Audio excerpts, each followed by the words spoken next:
The text came through at 9:47 a.m. on a Wednesday. Mom, Uncle Richard passed away last night. Funeral is Saturday. Will reading is Monday at 2 p.m.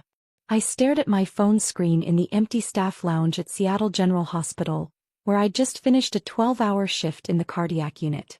My hands started shaking. Uncle Richard. Dead. I'd spoken to him 3 days ago. Our usual Tuesday evening call. He'd sounded tired but fine, complaining about the Mariners pitching like always. We talked about his garden, about the book he was reading, about absolutely nothing important. The way we always did. You okay? My coworker Lisa touched my shoulder. My uncle died, I said quietly. Oh, Emma. I'm so sorry. I nodded, unable to speak past the tightness in my throat. I excused myself and went to my car, where I sat in the parking garage and cried for 20 minutes. Uncle Richard had been 78. I'd known this day would come eventually. Knowing didn't make it hurt less. My phone buzzed again. Mom, don't expect anything at the will reading. He barely knew. We were his real family. I stared at that message for a long time. Then I blocked out the pain and drove home to my small apartment in Capitol Hill, the one Mom loved to mention whenever she wanted to remind me that my older sister Melissa lived in a 4-bedroom house in Bellevue. The funeral was exactly what I expected. Mom and Dad arrived early in expensive black. Melissa came with her husband Brandon and their 2 kids. Kyle showed up late, reeking of cologne. I'd arrived an hour early to be alone with Uncle Richard before everyone else. The service was brief. The pastor spoke in generic platitudes. Melissa cried loudly. Mom dabbed her eyes. Dad stood stoic. I didn't cry. I'd already cried. Instead, I thought about Tuesday evenings. At the reception afterward, held at Mom and Dad's house in Medina, the family gathered in clusters. I stood alone by the window holding a cup of coffee I didn't want. Emma. Mom approached, her voice low.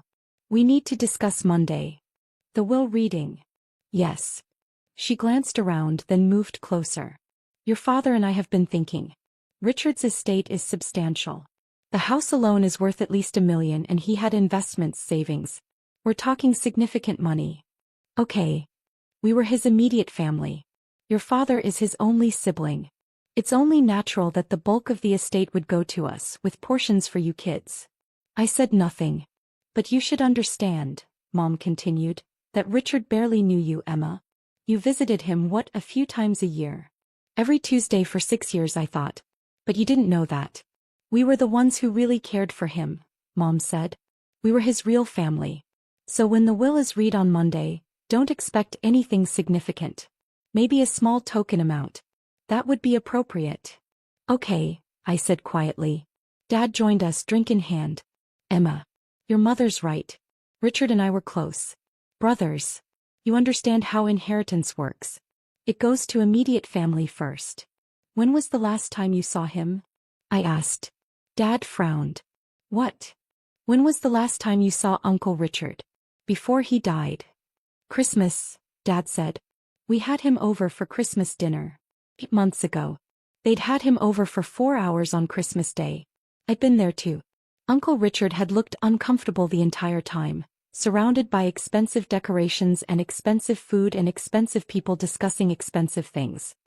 He seemed fine then, Mom added. Healthy. This was very sudden. It wasn't sudden. Uncle Richard had been diagnosed with congestive heart failure 2 years ago. I'd taken him to every cardiology appointment. I'd picked up his medications. I'd helped him understand his treatment plan, using my nursing background to translate the medical jargon. But my family didn't know any of that. Melissa appeared with a glass of white wine. Are we talking about the will reading? Yes, Mom said. I was just explaining to Emma not to expect much. Obviously the house will go to Mom and Dad, Melissa said. They can sell it and use the money for retirement. The rest should probably be split among us kids. Fair and equal. We'll see what Richard decided, Dad said carefully. Did he have a will? Kyle asked, joining our circle. Of course he did, Mom said. He was very organized. His lawyer called to schedule the reading. Everyone named in the will has to attend. Everyone? I asked. You, me, your father, Melissa, Kyle, Mom listed. And a few others, I assume. Probably some charities. Richard was sentimental like that. Sentimental. They thought Uncle Richard was sentimental. Uncle Richard was practical, logical, direct. He didn't believe in wasting time or money. He'd worked as a structural engineer for 40 years, retiring at 65 with a solid pension and smart investments. He'd bought his house in Ballard in 1982 for $95,000. It was now worth $1.2 million. I knew all this because we talked about it every Tuesday for 6 years. But my family thought he was just a sentimental old man who handed out candy to his nieces and nephews at Christmas. The reception wound down. I helped clean up as I always did while Melissa supervised and Mom directed. Dad retreated to his office. Kyle left early, claiming he had plans. "See you Monday," Mom said as I was leaving. 2 o'clock. "Don't be late." "And Emma?" He touched my arm. "Try to dress professionally. This is important." I drove home thinking about the first time I'd really talked to Uncle Richard. I'd been 24, fresh out of nursing school, drowning in student debt. I went to his house to drop off something Mom had asked me to deliver. Uncle Richard had invited me in for coffee. We talked for 3 hours. He was funny, but intelligent. He asked about my work, really asked. He listened to my answers. No one else ever asked me about work. Before I left, Uncle Richard said, "You should come back next week. I make pretty good coffee." I came back. And kept coming back. Every Tuesday evening for 6 years straight. He became my best friend. And no one in my family knew. They knew I visited Uncle Richard sometimes. Mom would mention it occasionally, usually as a criticism. "You should spend less time with that old man and more time building your career. Or find a boyfriend instead of wasting your evenings." But they never asked what we talked about. They never asked why I went. They assumed I was just being nice to a lonely old relative. They had no idea that Uncle Richard had been the only person in my family who actually knew me. Monday arrived too quickly and not quickly enough. I took the day off work. I dressed in my best professional clothes. Black pants, white blouse, blazer. The outfit I'd bought for job interviews but rarely wore. The law office was in downtown Seattle on the 34th floor of a sleek glass building. The waiting room had floor-to-ceiling windows overlooking Elliott Bay. Mom and Dad were already there when I arrived at 1:55 p.m., sitting on a leather sofa talking quietly. Melissa and Brandon sat across from them. Kyle was on his phone in the corner. "Emma." Mom stood. "Finally. We were worried you'd be late." "It's 1:55. The meeting is at 2. Early is on time is late," Mom said, one of her favorite phrases. The receptionist smiled at me. "You must be Emma Chin. Mr. Hartwell is expecting you.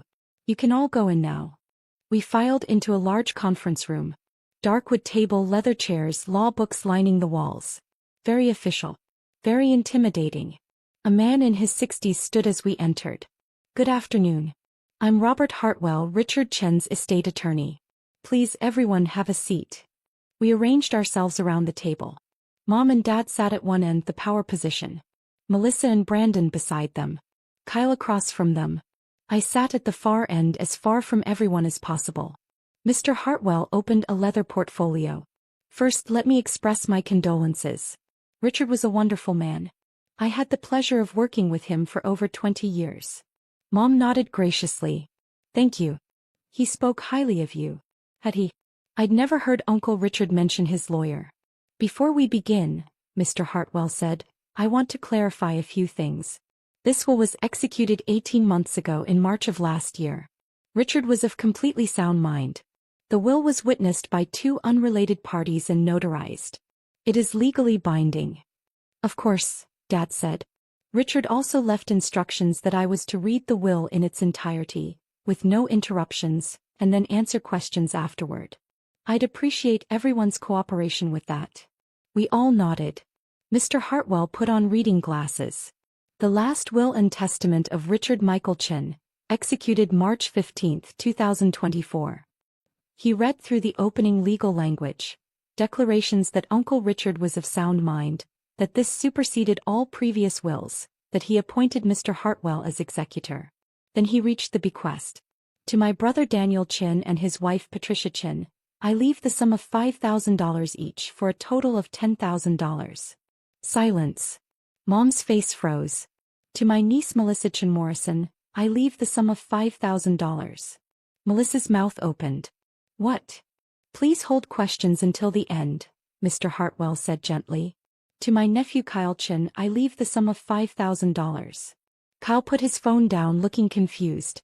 The entirety of my remaining estate, Mr. Hartwell continued, including my residence at 4728 Sunset Avenue, all bank accounts, investment portfolios, retirement accounts, personal property, and any other assets not specifically mentioned above, I leave to my niece Emma Louise Chin.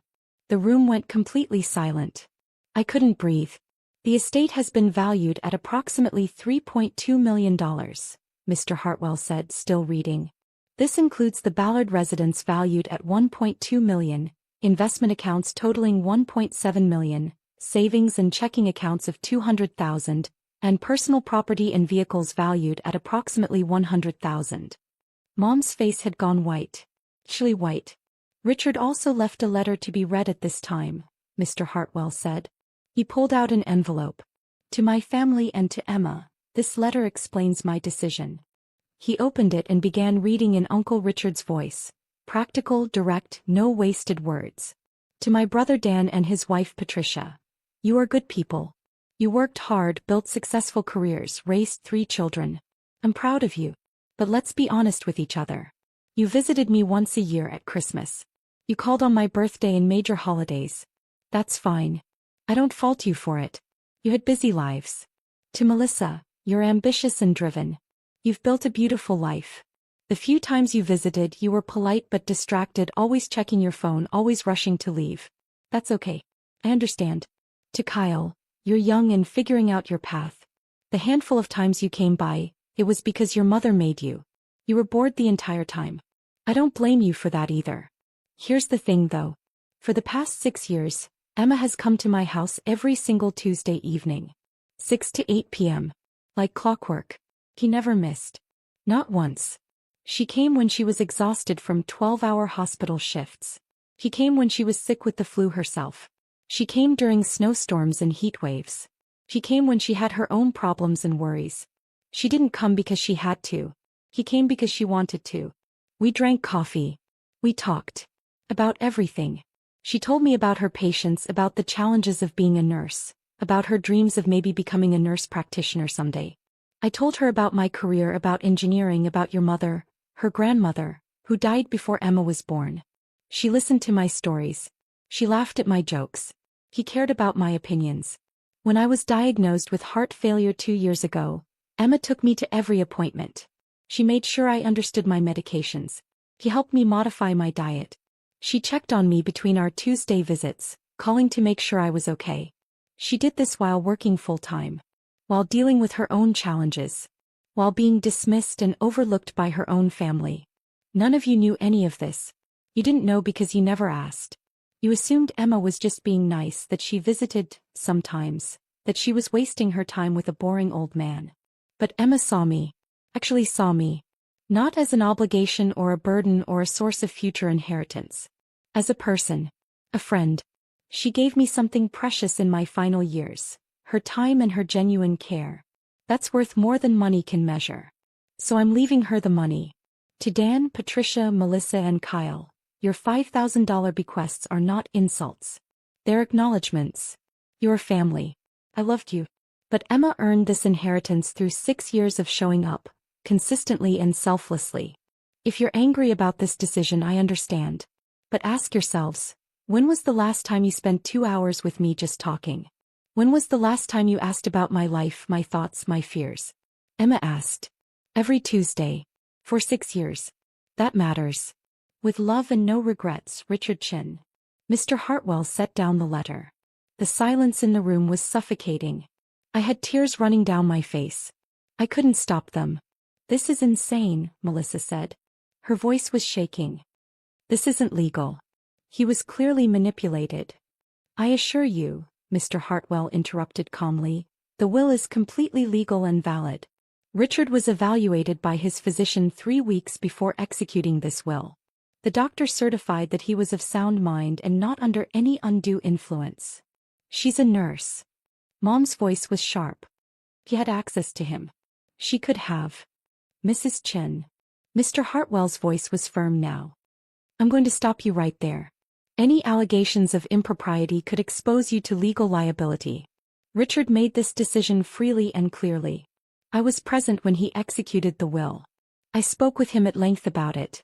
He was absolutely certain. But $3 million, Dad said.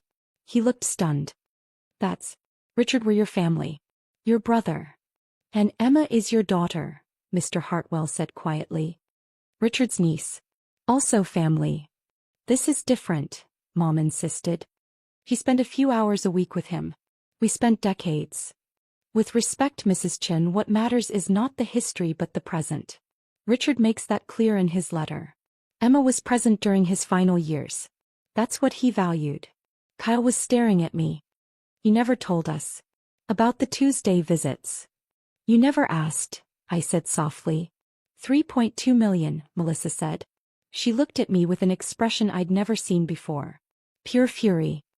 You manipulated an old man. Melissa. Brandon put his hand on her arm, but she shook it off. No. This is fraud. We're contesting this. We have to. That is your right, Mr. Hartwell said. However, I must warn you that any contest will be expensive and, in my professional opinion, doomed to fail. Richard anticipated this possibility. He left detailed documentation. Phone records showing Emma's daily check-in calls. Visitor logs from his doctor's appointments showing Emma attended every single one while none of you attended any. Receipts for medications, groceries, and care items that Emma purchased for him. Testimony from neighbors who only ever saw Emma visiting. He pulled out a thick folder. Richard was an engineer. He documented everything. If you contest this will, all of this evidence will be presented in court. It will show quite clearly that Emma provided years of care while the rest of the family provided minimal contact. Mom's face was red now. We had busy lives. Careers. Responsibilities. So did Emma, Mr. Hartwell said. She's a full-time cardiac nurse. She still found time. How long would a contest take? Dad asked.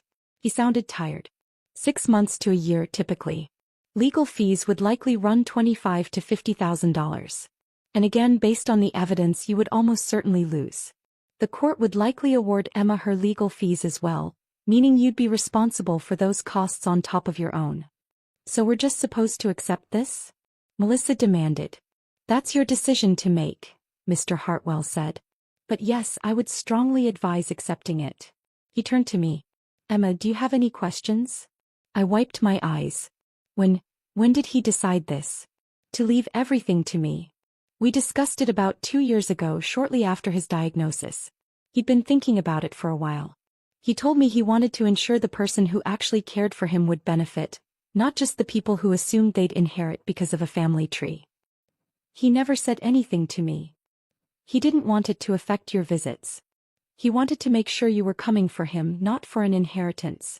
Though he told me he knew that was never your motivation. Fresh tears spilled over. Uncle Richard had known. Of course he had. He'd known I loved him. That I came every Tuesday because I wanted to, not because I expected anything. This is bullshit, Kyle muttered. Kyle. Mom snapped. What?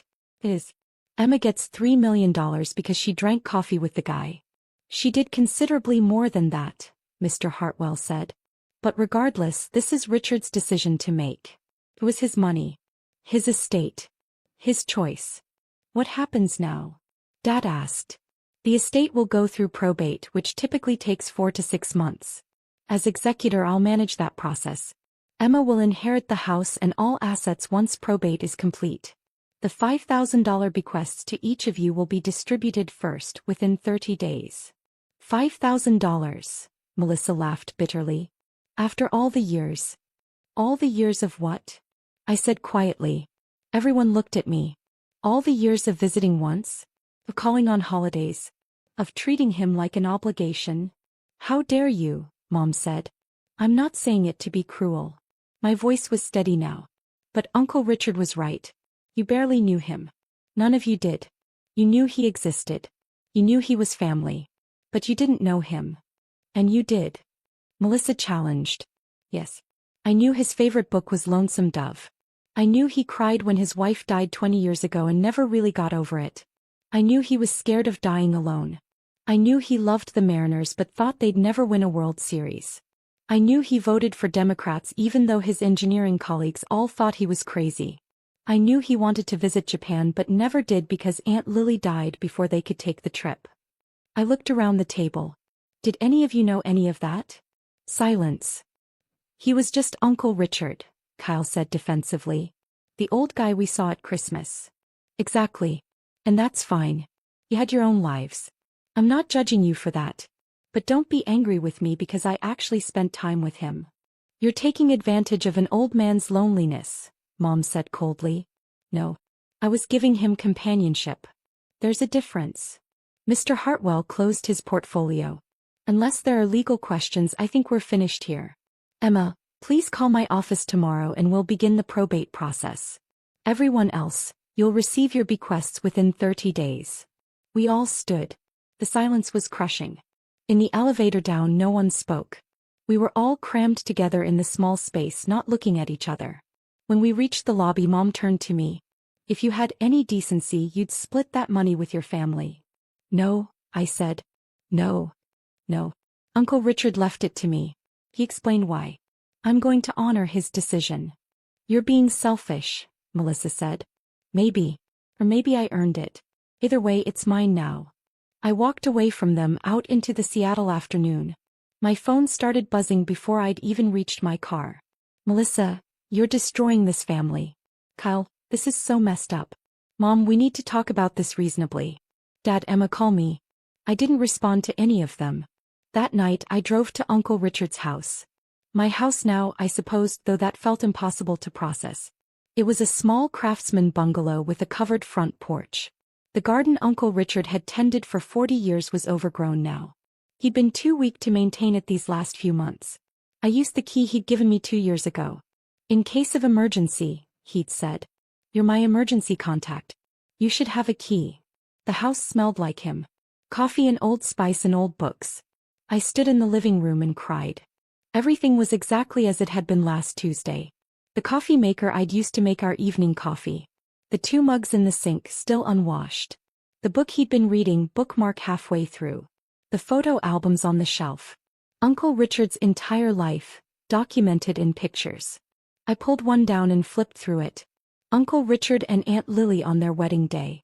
Uncle Richard at his college graduation. Uncle Richard and Dad as kids, maybe 7 and 10, grinning at the camera. Toward the back, recent photos. Most of them were of Uncle Richard alone, at his garden at the park, reading on his porch. Then I found a section of photos I hadn't known existed. Photos of me and Uncle Richard. Someone must have taken them, maybe a neighbor. Us sitting on the porch drinking coffee. Us at the kitchen table both laughing at something. Us in his garden, me holding a watering can while he pointed at a plant. He'd kept photos of our Tuesdays. I sat on his couch, my couch, and cried until I couldn't cry anymore. The next 2 weeks were brutal. My family called constantly. Mom wanted to have a family meeting to discuss fair distribution. Melissa left voicemails accusing me of manipulation and greed. Dad sent long emails about family obligation and doing the right thing. Kyle just sent angry text. I didn't respond. I went to work. I did my job. I came home. I ignored my phone. Mr. Hartwell called to walk me through the probate process. He was kind and patient, explaining everything clearly. You're handling this well, he told me. Richard would be proud. My family hates me. They're upset. They expected something different. But that's not your fault, Emma. You didn't manipulate anyone. You were just present. That's all Richard wanted. Someone to be present. 3 weeks after the will reading, Mom showed up at my apartment. We need to talk, she said when I opened the door. I let her in because I was too tired to fight. She sat on my worn couch in my small apartment and looked around with barely concealed disdain. You're really going to keep living here? You're about to inherit millions. I haven't inherited anything yet. Probate takes months. Emma. She leaned forward. Be reasonable. That money should go to the family. All of us. Richard was confused at the end. He didn't understand what he was doing. He wasn't confused. He was very clear. You manipulated him. I visited him. Every week. For 6 years. That's not manipulation. That's showing up. You knew he had money. Actually, I didn't. Not exactly. We never discussed his finances in detail. I knew he owned his house. I knew he had a pension. But I didn't know about the investments or the exact amounts. And I didn't care. I don't believe you. I know you don't. But it's true. I visited Uncle Richard because I liked him. Because he was my friend. Because every Tuesday evening for 2 hours, I had someone who actually listened to me. Mom flinched. We listen to you. No, Mom, you don't. You never have. When's the last time you asked about my job? Really asked, wanted details? You're a nurse. You work at a hospital. I'm a cardiac care nurse. I specialize in post-surgical recovery. I've been thinking about going back to school to become a nurse practitioner. Did you know that? Mom was silent. I've been thinking about it for 2 years. I've mentioned it. But you've never asked about it. You're always too busy telling me about Melissa's kitchen renovation or your golf club drama. That's not fair. It's completely fair. And it's fine, Mom. I stopped expecting you to be interested in my life years ago. But don't be surprised that I formed a close relationship with someone who was interested. So this is our fault? This isn't about fault. This is about choices. Uncle Richard chose to leave his money to me. I'm choosing to accept it. You're choosing to be angry about it. Those are all choices we're making. $3 million, Emma. I know. That could change all our lives. It's going to change my life. That's what Uncle Richard wanted. Mom stood. If you go through with this, your family will never forgive you. Then I guess my family will never forgive me. She left without another word. 4 weeks after the will reading, Melissa showed up with a lawyer. They came to my apartment on a Saturday morning. I was still in my pajamas, having worked a night shift. This is my attorney, Michael Brennan, Melissa announced. We're filing a contest to Richard's will. Mr. Brennan looked uncomfortable. Miss Chin, my client believes there are grounds to challenge the will on the basis of undue influence. Hey, I said. I was too tired for this. We'd like to propose a settlement, he continued. Rather than going through expensive litigation, we're prepared to offer you a generous amount if you'll agree to split the estate more equitably. How equitably? 40% to you, 60% split among the other family members. I did the math. That would give me about $1.3 million.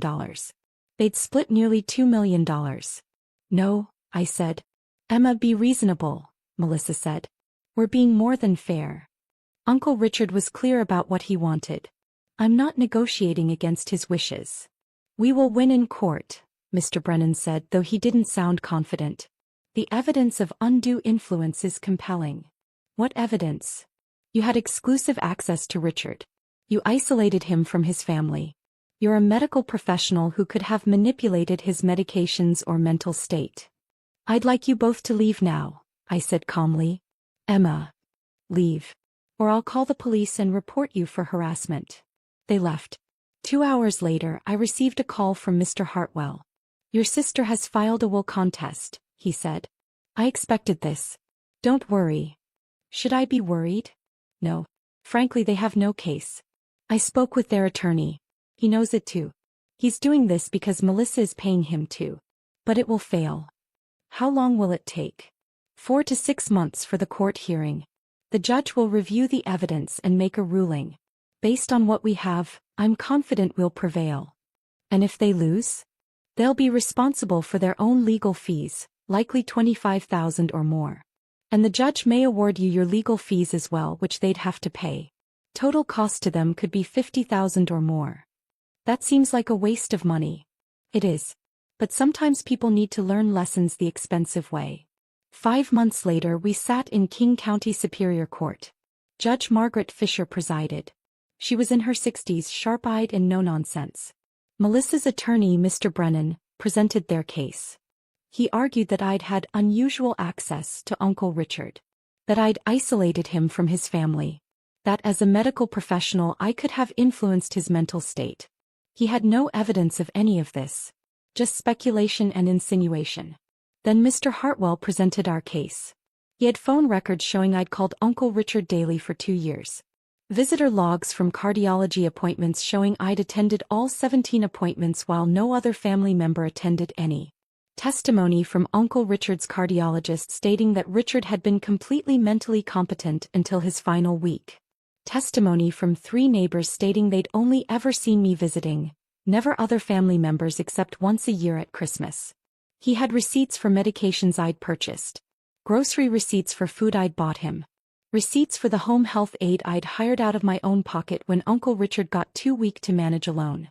He had Uncle Richard's letter written in his own hand, explaining his decision clearly and rationally. Judge Fisher reviewed everything silently. Then she spoke. "I've practiced law for 35 years, she said. I've overseen hundreds of will contests. Most of them involve legitimate concerns. Questions about mental competency, suspicious circumstances, unclear intent. This is not one of those cases." She looked at Melissa. "Ms. Morrison, your uncle left a clear, documented explanation of his decision. He was evaluated by a physician and found competent. He had the right to leave his assets to whomever he chose." "But she manipulated," Melissa started. "No," Judge Fisher interrupted. "She visited him. There's a difference. A significant one." He turned to me. "Ms. Chen, the evidence shows you provided consistent, loving care to your uncle for years. You did so while working full-time as a nurse. You did so without any apparent expectation of inheritance. Your uncle valued that care. He chose to reward it. That was his right." Back to Melissa. "If you had wanted to inherit, you should have been present in his life. That's not manipulation on your niece's part. That's consequence." She banged her gavel. "Contest denied. Richard Chen's will stands as written. Furthermore, given the weakness of this case and the clear evidence against it, I'm awarding Ms. Emma Chen her legal fees, to be paid by the contesting party." Mr. Hartwell leaned over and whispered, "That's $12,000 they now owe you." Melissa stood abruptly and walked out, her face red. Outside the courtroom, Mom and Dad were waiting. "You're really going to let them make us pay?" Mom asked. "I didn't make that decision. The judge did. You could waive it. Show some family compassion." "No," I said. "You chose to contest the will. You lost. These are the consequences." I walked away from them for the second time. 6 months after Uncle Richard's death, the estate cleared probate. I took possession of the house, the bank accounts, the investments, $3.2 million. I sat in Uncle Richard's house, my house, on a Tuesday evening drinking coffee like we used to. The house was quiet. Too quiet. Uncle Richard had wanted me to build the life I deserve. I thought about what that meant. I called Mr. Hartwell. "I want to set up a scholarship fund for nursing students who are first-generation college students working their way through school. $50,000 a year. That's very generous. Uncle Richard paid for his own college by working construction. He'd appreciate this. I'll set it up. And $100,000 to cardiac research. In his name." I made my decisions over the following weeks. I moved into the Ballard bungalow with its memories of Tuesday evenings. I enrolled in a nurse practitioner program at the University of Washington. 2 years part-time, no loans needed. I hired a gardener to restore Uncle Richard's garden to how it looked when he tended it. The scholarship fund's first recipient was a 22-year-old single mother. She cried when I told her. I cried too. My family didn't speak to me for months. Then Kyle texted, "Hey, can we talk?" We met at a coffee shop. "I wanted to apologize," he said. "I was angry, jealous. But you didn't steal anything. You earned it." What changed? I realized I can't remember a single real conversation with Uncle Richard. Every time I saw him, I was on my phone. I didn't care about him. I just cared about what he could give me. We talked for an hour. Really talked. "I don't know if Mom and Dad will come around," Kyle said. "Or Melissa. But I'm glad Uncle Richard left everything to you. You deserved it." A year after Uncle Richard's death, Dad called. "Emma, I'm calling to apologize. Your mother and I were wrong. We were angry because we felt entitled. But we didn't earn it. You did." His voice cracked. "I called Richard 4 times a year. Saw him once. I told myself that was enough. But we weren't close. We were just related. You had a real relationship with him. That's my failure, not yours. I loved him, Dad. I know. And he loved you. I'm sorry for how we treated you. For not seeing what you were doing. For being angry instead of proud." I forgive you. But I'm not giving back the money. I know. And I'm not asking. That money is yours. Richard wanted you to have it. I respect that now. Mom called 2 days later with a more difficult apology. He was trying. Melissa never apologized. 2 years of silence. Then a cancer scare brought us to the hospital. I visited with flowers. Why are you here? She asked. Because you're my sister. And because I'm a nurse. And because I know how scary this is. We both cried. It was a start. 3 years after Uncle Richard's death, I completed my nurse practitioner degree. I took a job at a cardiology clinic specializing in heart failure patients, the same condition Uncle Richard had. I helped patients understand their medications, their prognosis. I made sure no one faced their diagnosis alone. It felt like honoring Uncle Richard's memory. I still lived in his house. On Tuesday evenings I'd sit on the porch with coffee and talk to him about my week, my patients, my life. The scholarship fund had helped 12 students. 3 graduated and became nurses. They sent thank you cards with photos in their scrubs. Uncle Richard would have loved that. My family relationships slowly healed. Dad and I talked every few weeks. Mom was trying. Kyle and I rebuilt something real. Melissa and I worked on it over coffee. It would never be perfect. But it was something. I thought about Uncle Richard's gift often. Not just the money but what it represented. Someone had seen me. Had valued me. Had loved me.